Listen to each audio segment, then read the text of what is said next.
Yeah. All right. Hi, everyone. So we are, people are still joining and connecting. So we're going to get started in a couple minutes. So thank you so much for logging on tonight.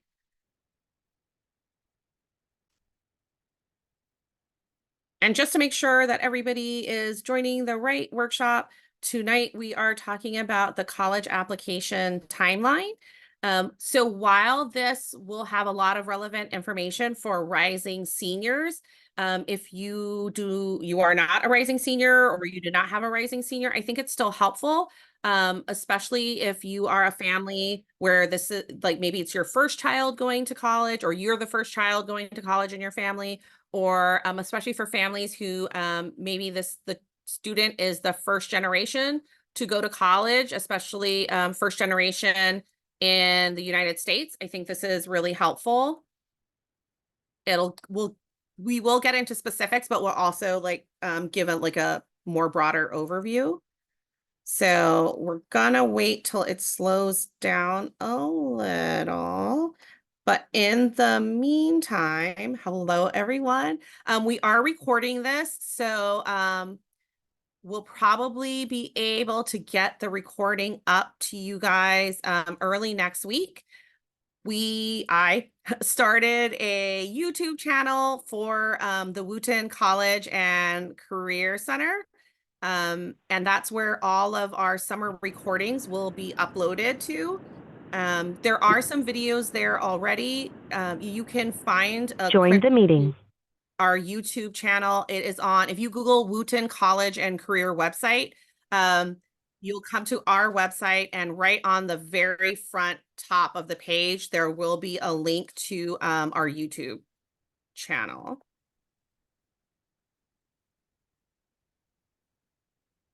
Oh, and Diane, somebody is asking whether the slides will be shared or posted somewhere. Yes, I can send it to you, and if you don't mind posting on the Wooten College and Career Yeah. page. Okay. We'll do that. Great. Thank you. All righty.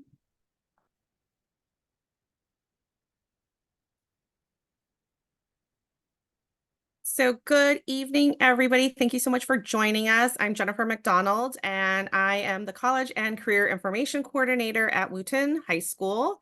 And as I mentioned, tonight we are doing an overview on the college application timeline. And leading that discussion for us is Diane Tan from C2 Education in Rockville in Falls Grove. So if you are a Wooten family, they are literally around the corner from us, which is so convenient. Yes, And thank you so much for joining us, Diane. thank you, Ms. McDonald. So hi, everyone. Yes, today we're going to talk about college applications. We're going to talk about what to do in your applications and when to do those. Now, some of our students tend to oversimplify the college application process, thinking that maybe it's just a few forms or maybe a couple of essays and bam, you're done. Well, some of my students, they tend to overcomplicate the process and making each of the steps and the component a much bigger challenge than it needs to be. So today we're going to talk about the application process step by step so that you can face down your college applications with confidence. A little bit about me. I am the Center Director and the College Counselor at C2 Education Rockville. My specialties include academic planning for K-12 students, as well as the college counseling and college application pieces. So our agenda tonight, we will go over all the elements or the majority of the elements in your college applications. We're going to talk about submitting your score, preparing a list of colleges, scheduling college tour. We will also show you some examples on different application platforms, such as the Common App and Coalition App. We will be talking about some steps to start your college essays, which include the main essay and some of the supplemental essays. And we will be talking about other supplemental materials such as the letters of recommendations. So let's get started. First, we're going to talk about test scores. Now, a lot of people ask me, the scores for the SAT and ACT still matters? Yes, a lot of schools that has resumed the test requirements, and those include some public schools such as University of Georgia and University of Florida. Now, if you are applying to any of these test required school, there's no doubt about it. You will have to submit either the SAT or the ACT score. In addition, there are some private universities that continue to use the SAT or ACT score, such as Georgetown University. Some of these colleges will say they strongly recommend, or maybe they are test optional. Now, in the world of college admission, if the college is strongly recommending testing score, that means we will recommend you to prepare for it. There are still some colleges such as UMD, UMBC, many other public colleges in Maryland, and UVA, University of North Carolina and Chapel Hill. These schools are still test optional. So submitting a strong SAT or ACT score will definitely help strengthen your application. Now, the third group here we're looking at are called test blind schools. Universities of California, such as UCLA and UC Berkeley, they are not going to have any place for you to submit the SAT or ACT score. So no matter how good your standardized test is for SAT and ACT, there's no way you could use it to strengthen your profile. Okay. So last year, the college admission landscape was extremely competitive. I know this is a question that I get a lot. Should I submit my score to the college? All right. Now, it is a case-by-case situation. If we see a high application volume, a low acceptance rate, and your student's academic achievement is probably on average or below average, we probably will need some of the other elements to make up for it. Your GPA, your standardized tests like SAT or ACT will definitely be one of those. And even for some of those schools who are test optional, submitting your score, which is above average or if it's like not too bad, we will definitely say it's not going to hurt your application. So now, if I decided to use my SAT or ACT score, when do I need those scores by? Here you can see some of the last chance for you to take the test. For SAT, there will be some of the upcoming testing day. We're going to talk about some of these regular application or early application in just a little bit. Just for now, we'd like to take down these dates. If your student is applying with regular decision, the last SAT test they could attend will be on December the 7th. For the ACT, it will be October the 26th. Now, it usually takes about 2 weeks for these organizations to get back your results, and usually another 2 weeks for you to send in the results as an official record. However, both the SAT and the ACT organizations will have the expedited service that you could pay an extra fee to expedite the sending of the score. If your student is applying for any of the early applications, such as early decision and early action, the last chance to take the SAT test will be on October the 5th, and for ACT, September the 4th. Okay, now about sending those scores. When you are registering for the SAT or the ACT, they will give you 4 opportunities to send the scores to 4 colleges for free. Now, most of the time, we do not encourage students to include any colleges there, not until your student has seen the SAT or ACT results and confirmed that is the score they want to send. If you do put in the colleges on those free test report slot, no matter what score you get, they automatically send in your score report. Okay. So if you want to use these free score report opportunity, you could do so when you are registering the test on the registration page or within 9 days of testing. However, within those 9 days, remember, you would not already know the results. So most of the time, we're going to use these additional test report option. You will be able to go back to your College Board or ACT committee account and pay an extra fee to request those additional report to be sent to specific colleges. All right. So next, we are going to talk about how to build a college list. Oops. Now, in the perfect world, our senior students should now pretty much have finalized their college list. The summer before your senior is the best opportunity to try to visit campuses and take full dedication to your college research. But if you are still waiting your option, remember you can still refine your list in the upcoming weeks and even months. Even though you will be going through some of the next steps of college applications while you are still working on your list. So we're not going to spend too much time today talking about how to do a research and build your college list. This is another workshop that we had on our C2 Education webinar webpage. And my colleague, Ashley, she did a great job talking about how to do some research and compose a college list. But today, I will share some very basic steps. So when you build your college list, these are some of the unbreakable rules. Okay, I tell all my students about these 3 rules.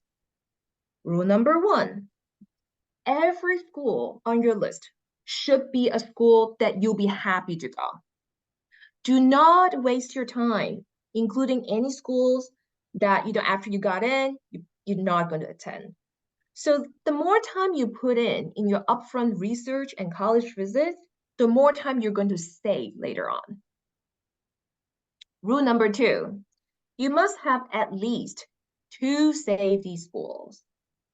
Now, safety schools doesn't mean that 100% you're going to get in. It only means that you have a good chance getting in. So if you only put 1 safety school, you might end up having no safety school. Again, the goal here is to open up your option and make sure that you would have as many opportunities as you want. Rule number 3, the more selective or ambitious your colleges are, the more schools you should apply to overall. When the decisions roll in, you want to give yourself as many options as possible, right? So I know a lot of our Wharton students, we're going to apply for selective colleges like the Ivy League, like University of Chicago, like Johns Hopkins universities. Now, again, the more selective overall the colleges you have on your list, the more colleges that you should apply. On my list, most of my students would have anywhere from 14 to 16 colleges. And if you feel like your list is more towards the ambitious side, you should probably have more than that. Once you have a list, now it's time to decide on your deadlines. Oh, wait, you say, I don't get to decide when the applications are due, and that's why they're called deadlines. True, but you do get to decide which deadline you're going to apply by. There are several rounds of application deadlines: the early deadlines, the regular deadlines, and the rolling deadlines. Not all the schools offer all these options, but these are the terms that you're going to come across often. Early admission is what it sounds like. You're going to apply early. And regular application is what it sounds like too. You're going to apply in the regular cycle. Now, within the realm of the early admission, you'll find usually 2 most common options here: the early decision and the early action. Be careful because these 2 terms are not interchangeable. Okay, the early decision is a kind of application that is binding. That means if you apply with early decision and the college decide to accept you, you would have to attend, cannot drop out. Okay, while early action is not binding. If you get in, you can still compare your offers from all the other universities and then make your decision later. There is a subset of early action, which is known as the restrictive early action, or sometimes it is called single choice early action.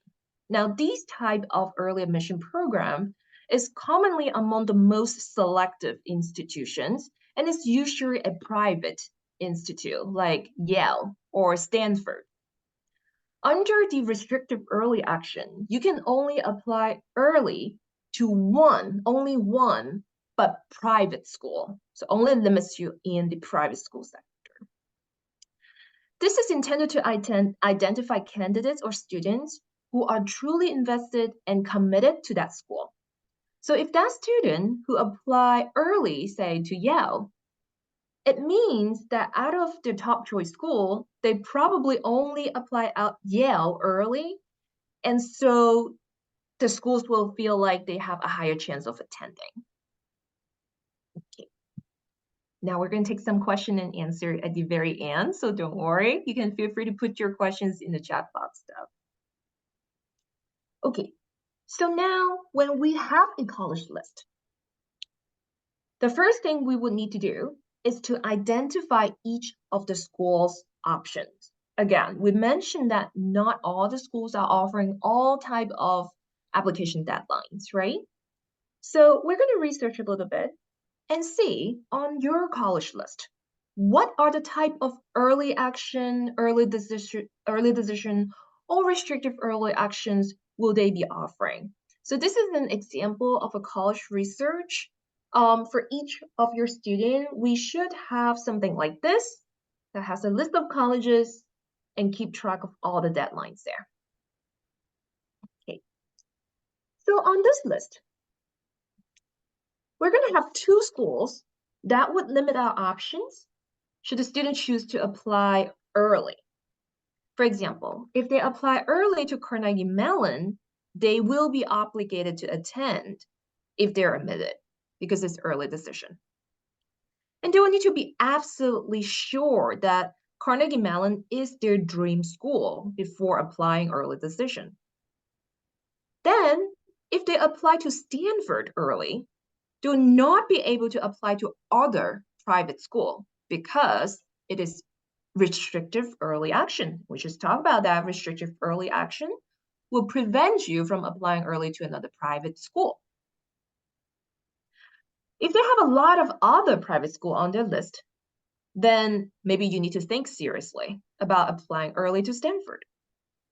As it stands, MIT and Carnegie Mellon are the only two private universities on this list. So this student will be facing this big decision at this point. First, do they want to attend Carnegie Mellon badly enough so that they will apply early decision? And if not, would they prefer to apply early to MIT or Stanford? Because after all, if they apply early at Stanford, they will not be able to apply early at MIT. And then next, some student will be like, oh, it's a big decision. It's hard to make a decision. Do I have to apply early? Because I don't want to make that decision now. So the answer is no, you don't have to apply early, but at most schools, applying early actually helps. So just to look at some of these data, the early versus the regular admission rates at some of these selective colleges usually differentiates a lot. So we could see people who apply early almost always have a higher admission rate than those who apply through the regular. Now, the degree to which applying early will help often depends on the type of the early admission. So as you can imagine, the more binding the application type is, the more it might help you if you choose to apply early. Okay, so for example, applying early decision will give you the biggest boost because if they take you 100%, you will have to commit. And the next most impactful is going to be the restrictive early action because you are showing your commitment in one school over all the others. And lastly, early action will give you a boost. Although you would have a chance to walk away, college still knows that you're very interested in them.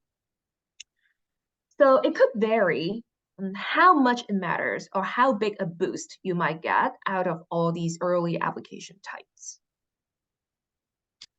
Now, just like anything else in life, there are always exceptions, right? So we're looking at the data from Georgetown. Now, Georgetown University's purposely keeps their early acceptance rate almost the same as the regular application rate. And in some cases, the regular decision rate actually is higher than the early action acceptance rate. So does it always help if I apply early? No, but it almost always helps. Therefore, it is really, really important to do your college research before you set up all these deadlines for yourself. So college research, again, the more time you spend there, the more time you're going to save for yourself later on. Cool. So next, we're going to talk about those application platforms. In general, you're going to see 3 types of platform: the Common App, the Coalition App, and some of the university will use their own individual application system. So it's the specific system or the specific school's app. So both the Common App and the Coalition App can be used to apply for many, many schools with just one application. The main difference between the Common App and the Coalition App is just the number of the member colleges. The Common App is accepting more than 900 schools, and the Coalition App is accepting little over 150. And the difference here is because they have different requirements for the membership, and Coalition app will have a different threshold for financial aid and the college graduation rates. That's the biggest difference. But beyond that, the application is actually very similar. For example, they will ask for some general information, and they're about the same. It's about personal information.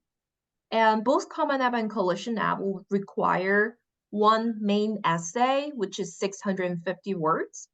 And both will have one of those choose your own topic prompt in those main essay. And also, both applications will include school supplemental essays and some short answer questions for most of the colleges. At some of the colleges, you won't have the option to use the Common App or the Coalition App. So for example, MIT, they use their own application platform. And again, University of California, like UCLA and UC Berkeley, they use their own UC system, but it is a system-wide application. So under the UC application, you could still apply to several of those UC schools. Now, it is tricky when you're trying to decide which application platform you're going to complete. But your end goal is to complete as few applications as possible, right? After all, we want to work smarter, not harder. So we're still going to use this college list as an example. Now, to start with, again, we are going to do some research, and we're going to put those research into a spreadsheet. So in our research, we're going to find out each of the school, what are some of the application platforms that they're going to take. Now, in this example, there are 5 different application platforms. First, we're going to identify schools that only accept one kind of application, because if they only accept one, then we know for sure those are the ones that we have to do. So in this case, this student will have at least 4 different applications to complete. And then next,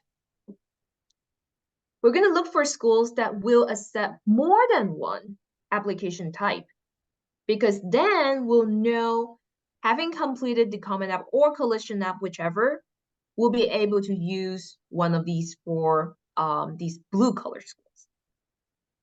So for example, in Carnegie Mellon and University of Washington, they'll be able to pick between, whichever they want to do. And then lastly, at the Texas school, the student will be able to choose the coalition app instead of choosing the applied Texas, because the student's already using coalition for some of the other colleges. All right. So this is the process to guide through your student how to choose the application platform and to decide how many different platforms, different applications you have to complete by the deadline. Now, once we have identified the application platform that we'll have to complete, we should be setting up those accounts on each of the platform and to start filling out some of the essays, yeah? So after all, the bulk of any college application is pretty much simple information, such as your name, your address, your family information, your school information, transcript, etc. So getting this basic information out of the way early on will allow you to focus on some of the more complicated stuff later on. Okay, so just so you know, the Common App account, it's already, I mean, you guys should already be creating that, but every year on August the 1st, they are going to refresh the application, but they will automatically roll your information over. So you would not have to complete everything again. So please start your Common App, Coalition App, whatever account early on and start filling out this information early. And we are now ready to talk about the application itself. No matter which platform you're using, you'll be requiring to submit some of these informations. So for example, a profile of your basic information, such as name, address, again, family information, your educational background, and that could include the school you're attending, the courses you had since 9th grade, and the grades. There will also be a section to report your testing scores, such as the SAT, ACT, and also AP and IB scores. There is a section called activities, where you're going to report all your extracurricular activities, and you're going to report your essays, school supplements, and your letters of recommendation. So on the application itself, the trickiest part is probably the activities section. Mostly because this section gives you the opportunity to shine, right? So start by highlighting the activities that have the most significance meaning to you, or the most important to you. Don't worry about what looks good or what doesn't look good on your college, because rather than activities that held the most, rather than sounding good, you probably want to pick activities that really means most to you or influence you on your own growth the most. So again, you can highlight these activities by first listing them out, and then leverage your activity descriptions to demonstrate some of your soft skills, such as problem solving, leadership, taking initiatives, etc. And then make sure that you're using a lot of the engaging verb. For example, you want to use verb that's like initiated, led an activity, develop my organization, grew my member. You want to use words like I founded something or I initiated something. And also be very, very specific. So in fact, whenever you reasonably can, try to include some numbers to demonstrate your accomplishment. So for example, you would like to say, I made it to the quarterfinal in our state debate tournament. Or you want to say, I've increased my fundraiser success by 50%. Or you might want to say, I have grown our active member from 5 to 50.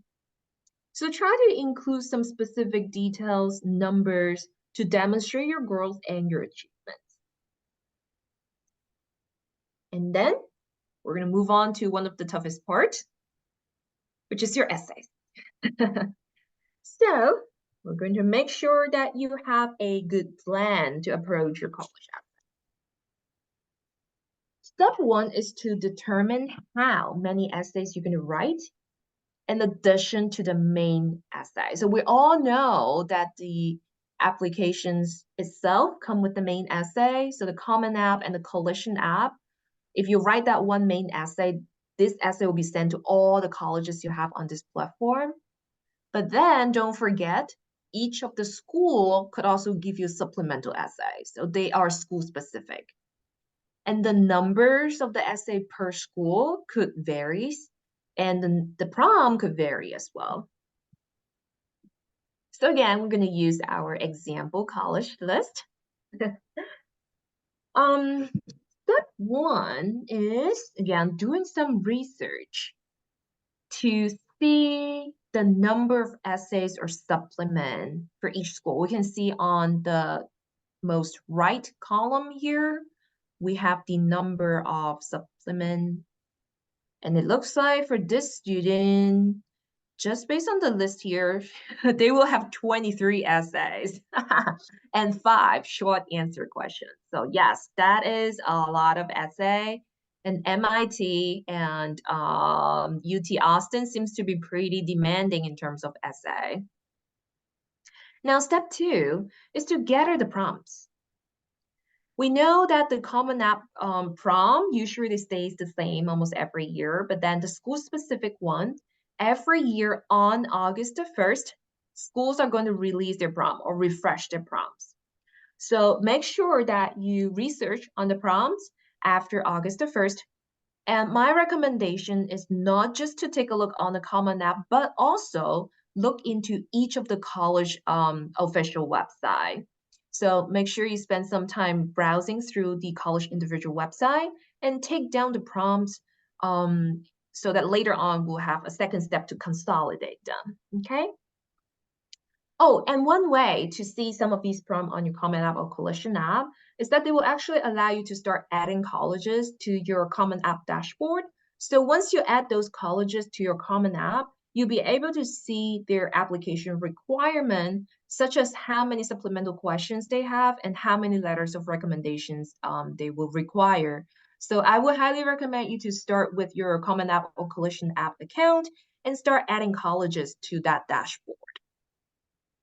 Okay. So, sorry, on this example, this is just one way we put down the prompts from MIT's website, but you have to do that for every school, okay? So every school should have a list like this.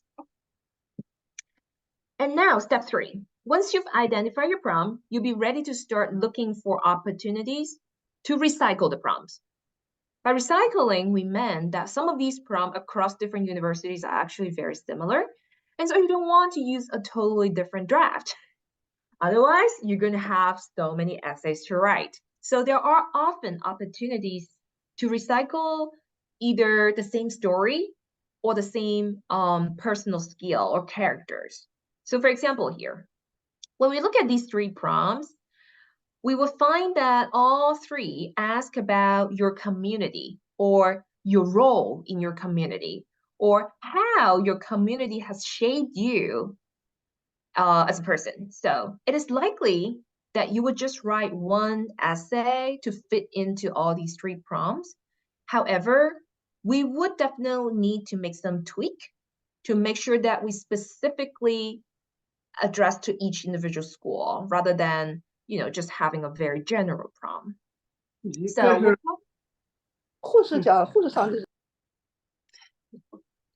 we'll probably have one draft, and then we would be having maybe the last paragraph or the last several sentences for the more school-specific answer. Okay.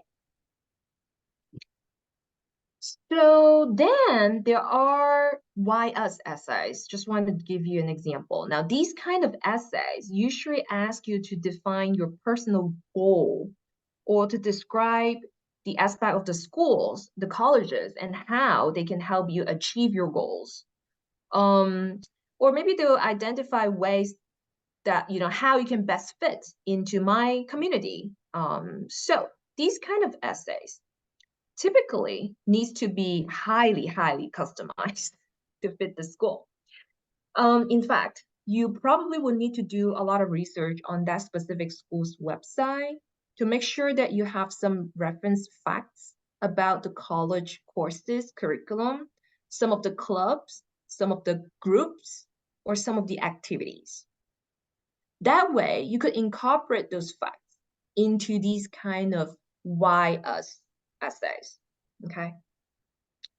So once you have, say, a career goal or personal goal, sometimes you could still recycle those as your study interest, as your future career interest. Now, once we have some idea of what the essays are and how that works, it is now time to create a timeline for you to do your essays. It looks like your first priority is going to be some of these essays that could help you with multiple schools, right? So definitely, out of the first priority group will be your Common App or Coalition App main essay. And then remember, we talk about some of these essays could fit into multiple schools. So if you see an essay that could actually help you with multiple schools, those will probably still be in your first priority group. And then if you've decided to apply some of these early deadline, of course, you will still put them in your first priority. And the second priority schools will be essays that has a later deadline or essays that would not give you that much opportunity for recycling. So when we look at this example for the deadlines, we can see that we probably should prioritize the essays for MIT, the UC schools, the UT Austin, Texas A&M, and University of Washington, because these are the earlier deadline, okay? Well, this is still a lot of essays though. But remember, out of these early deadlines, then you likely look for the recycling opportunity across all these universities, okay? So next, I'm going to talk about the overall process for writing your essay. We're talking about any kind of essay. Okay. So first step is to brainstorm. Now, this process could usually take you 1 or 2 weeks, depending on whether you already have a pretty clear idea about what you want to write about. Well, sometimes some of the students might feel like they don't have a perfect story to tell, and that's okay. No worries. It is always going to be a work in process. So it's okay to start with one draft, and if later on you have a better idea, you can totally change your draft. The key point here is to make sure that you have enough time for the overwriting process. So one of the method to start a story or draft is called consciousness telling the story, which just means no editing, no grammar, not really thinking about the writing, but plainly writing out your story or just a stream of your consciousness, just a stream of the story that you want to tell. This will probably give you a starting point to find out what is the most important details to you. What are some of the important moments to you? And then we're in the drafting and revising stage. So the drafting and revising stage could take a little bit longer time. Sometimes the drafting could take up to 2 to 3 months. That is because you are going to go through several rounds of drafting and revising and drafting and revising. And here you might want to start to look at the length of your essay. Most of these college essays will have a word count there. And here you'll probably like to shrink it within the word count so that you're staying focused and you're staying within the word limits. And finally, the final stage is where you would start looking at some of these grammatical error, having someone proofread your draft. Now, I would definitely encourage everyone to look for resources around you that could include your parents, your older sibling, cousins, senior friends, or even just your English class teacher or your counselor in school. So the more revising, editing, and proofreading you could get in, the more perfect your draft could be. So again, the key here is to make sure that you have a good 3 to 4 month total for this essay process. So if you are aiming for some of these early deadlines, you should probably start your essays right now. We're going to talk a little bit about letters of recommendation. Now, as the rule of thumb, you should assume that you would need recommendation letters from at least 2 school teachers. Okay? But the policies could vary from college to college, from school to school. So once again, you will need to do some research. So let's take our sample student here again. It looks like that the policy for these schools would range widely. Some of these schools will allow you maybe 2 recommendation, 3 recommendation, and some of these doesn't allow recommendation at all. And one school we could see here actually is very specific, and MIT will actually require 1 from your science STEM teacher and 1 from your humanities teacher. Okay. Georgia Tech will allow optional recommendations. So when you see the optional recommendation, that means you're going to do it. So my recommendation is it is not optional. Whenever you get the opportunity to submit a materials to help you, you are not going to miss out that chance, okay? Okay, Georgia Tech, also want to mention that they're very special because they will actually allow you to submit 2, but in their reviewing process, they would only look at 1 and you won't know which one they use, so that's a little weird. And yeah, we require 2, and they would probably not want to see any additional. So again, the policy is depending on each of the school. It depends on what schools you're applying, okay?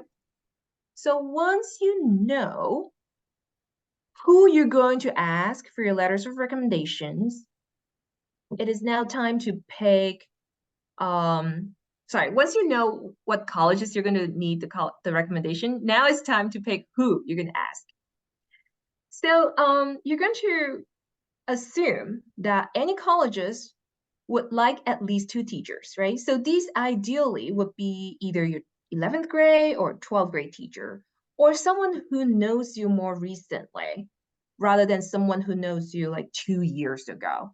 So if you had a teacher that you really liked, but the teacher only taught you in 9th grade and you never had any collaboration or connection with them in 10th or 11th, that is probably not a good option for your recommendation. So the key here is having someone who knows you, having someone who knows you recently. You should also try to ask teachers who taught you in different subject areas so that colleges can see different perspective on you as a student. And you should probably ask teachers who really know you well. If you're not, engaging in the class, of the teachers, not very sure of you as a person outside of the classroom, is probably not a good choice. And the same rule apply for people that's outside of school. So when you're asking for recommendation outside of school, they could be people who know you well, such as your sport coaches. It could also be your supervisor if you have a job or internship, or it could be a professor or mentor if you have a research or summer program. But again, only choose the people who can authentically speak to who you are and people who know you recently. Okay. Remember that your teachers, coaches, counselor, whoever, they are likely very, very busy. So many of them will be writing dozens, if not hundreds, of recommendation letters. So at least give them 4 weeks notice, if not even longer. The longer, the better. I know that at Wooten, a lot of counselor has already asked you to fill out the brag sheets on your Navions. So if you have not, please make sure you check that part and make sure you talk with your counselor so that they know. Yes, Miss McDonald. Yeah, so at Wooten, so I know we have some friends on here from other schools, but just speaking to Wooten, all of our rising seniors were told to already have asked their teachers for letters of recommendation before the school year got out. just because it's a lot easier to connect with teachers. And also, like Miss Tan said, sometimes teachers have to limit how many letters they can write. So the earlier you ask them, the better. For my students who are not rising seniors, who are thinking sort of prospectively, spend junior year really building relationships with your teachers. Start asking yourself, who is going to be my best choice? But I would also say, don't ask them too early. A lot of teachers really don't have, especially for AP classes, things like that, they really don't have the bandwidth to like keep track of these requests until after AP testing is over. So I would wait until May or so to ask them. That's still plenty of time. And then also just speaking to Wooten students again, all of your counselors should have had meetings with you. And each of the counselors has sort of their own way of collecting that brag sheet information. So depending on who your counselor is, you should already have had some communication about that. And I know not everybody has turned theirs in. Not everybody has been required to turn them in, but the earlier you turn them in, the better, because that gives the counselors all summer to really craft something that's personal to you. The other thing I want to say is, because the counselors have begged me to say this, we find that a lot of students aren't great about putting in specificity in their brag sheets. And it kind of goes back to one of the slides that Miss Tan showed earlier, where you quantify how many years have you done something? How many years were you in leadership there? You know, how much did you increase membership by? All of these different things. How many championships did you win? Whatever it is, add those in your brag sheets, because the more specific a counselor letter is, the more weight it will have. If it is just a paragraph long and says, yes, this student attends our school, colleges will immediately sort of throw that out because it's not offering them something unique about you. So to recap, all of the Wooten students should have already worked on all of these things. 100% agree. You know what? Great minds, things alike. Guys, I did not talk to Ms. McDonald before I make this slide. 100% agree. So to make your recommender's life easier, please make sure that you have some kind of follow-up. So it's such a great opportunity that Wooten or most of our MCPS schools are creating platforms such as the brag sheets or the Navions, so that you could share information there. But if you are asking, say, your coach or your supervisor or your mentor at a research program, they would not have any brag sheets to use. So my recommendation is always to send a follow-up email politely to mention the specifics. For example, what was the event that you did together? How did you conquer some of these challenges? How did you maybe lead a team or lead this situation? And just to give them a little reminder of who you are and what you've accomplished, just like Ms. McDonald said, and put them in a nice follow-up email. That way, your recommendation letter will be a lot more personalized and sounds more authentic, and with a lot more details.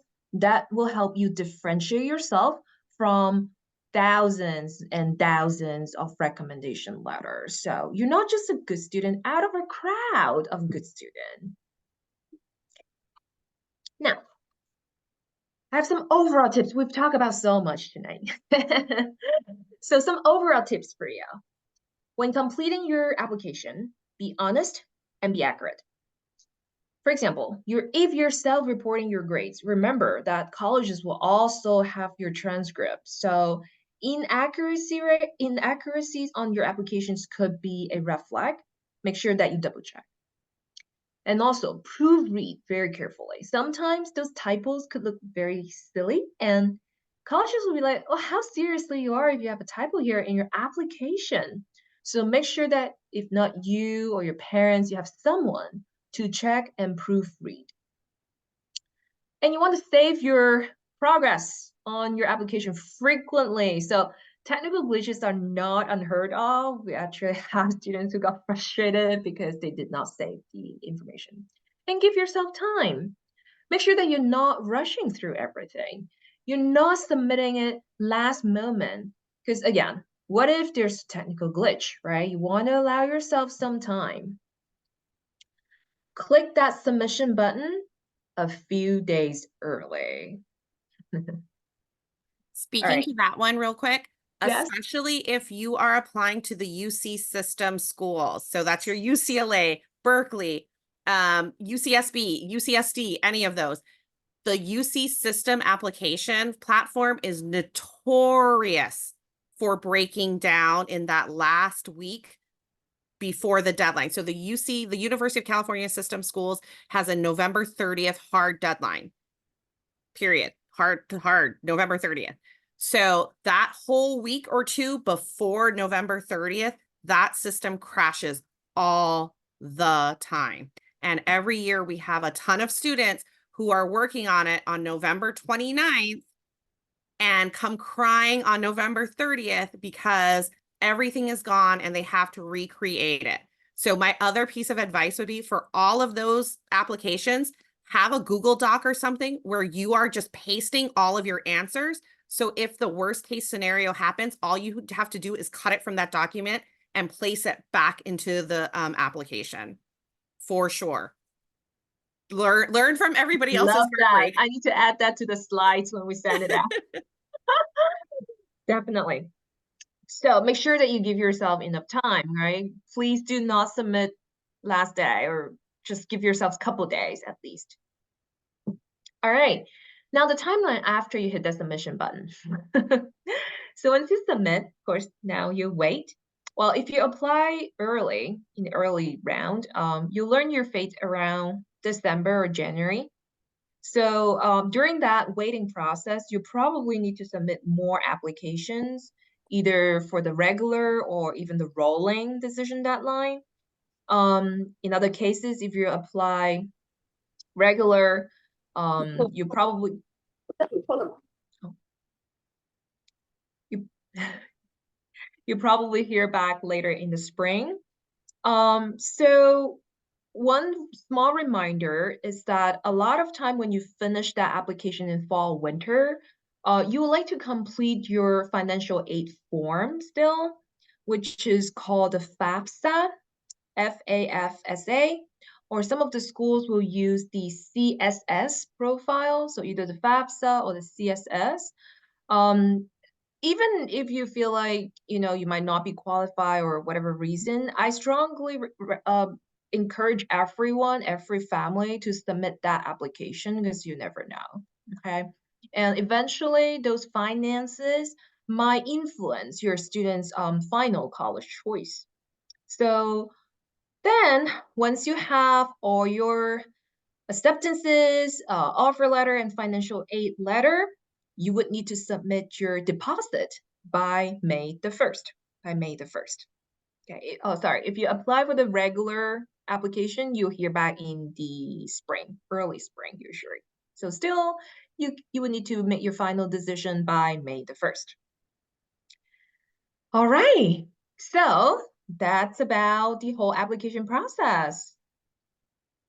If you need any help navigating the increasingly competitive college admission landscape, we're here to help you. So C2 Education, we help students with a customized plan. We have anywhere from tutoring to test prep to college essays.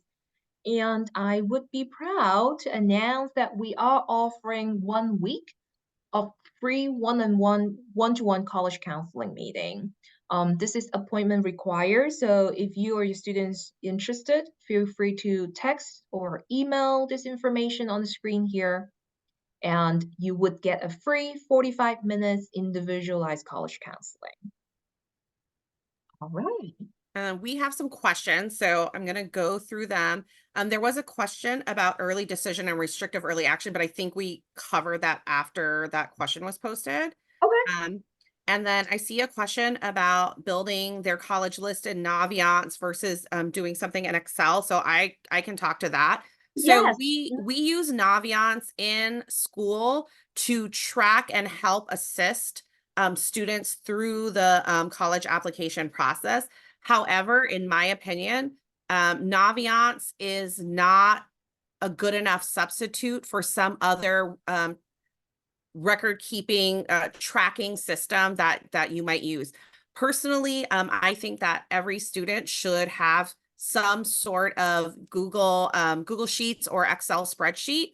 And it's often good for the student and the parent to sort of share that because it just makes life a lot easier.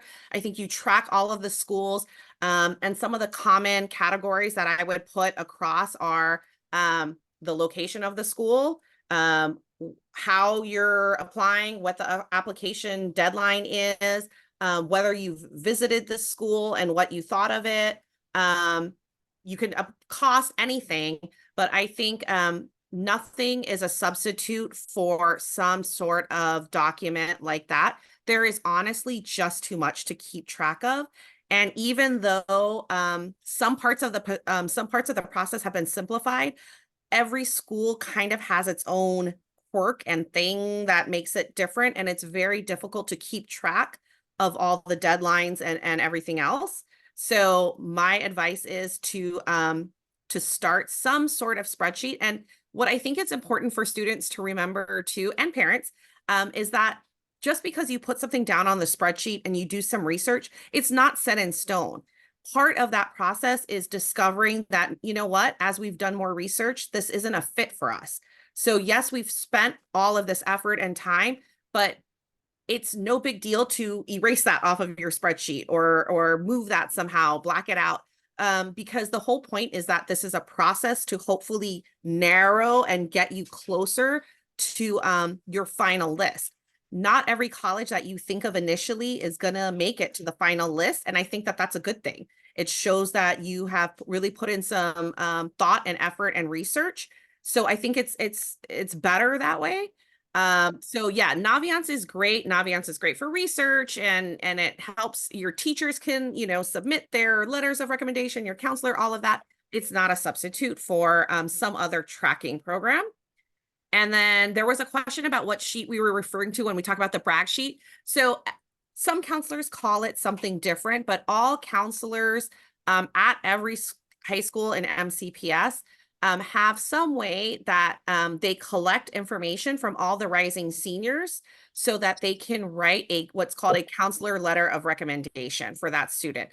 We refer to it as a brag sheet, but it could be something different at some schools, at some other high Senior schools that I've been to. Yeah, at some or other schools that I've been to, it is standardized. All counselors use the same sheet, and at other schools like Wooten, every counselor has a little bit different procedure of what they collect and things like that.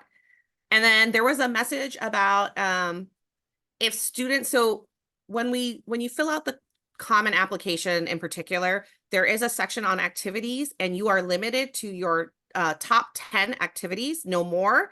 And for a lot of students, they have difficulty prioritizing. And I think that's why Ms. Tan kind of went into what are the different things that you should use to decide what makes your top 10 list. And, her list said really important things: the length of time, how much it meant to you, whether you had a leadership role or you showed some growth in it, whether it's related to the major that you're applying to, things like that. But there are going to be students for sure who do not feel like they have 10 activities. And that's fine. I think one of the really important things, especially if you're a younger student and you have time to work on this, is always focus on quality over quantity.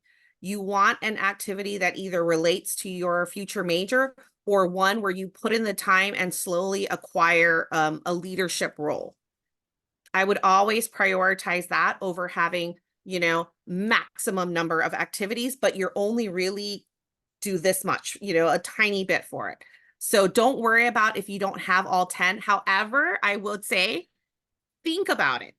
Think about whether you really don't have 10.